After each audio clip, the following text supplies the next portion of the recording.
ब्रह्मण्यसहस्रनामस्तोत्रम्। ऋषय ऊचुः सर्वशास्त्रार्थतत्त्वज्ञ सर्वलोकोपकारक वयं चातिथयः प्राप्ता आतिथेयोऽसि सुव्रत।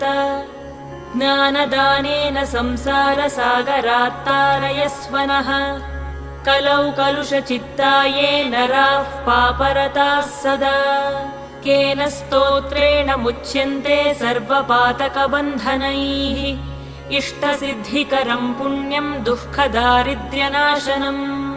सर्वरोगहरं स्तोत्रम् सूतनो वक्तुमर्हसि।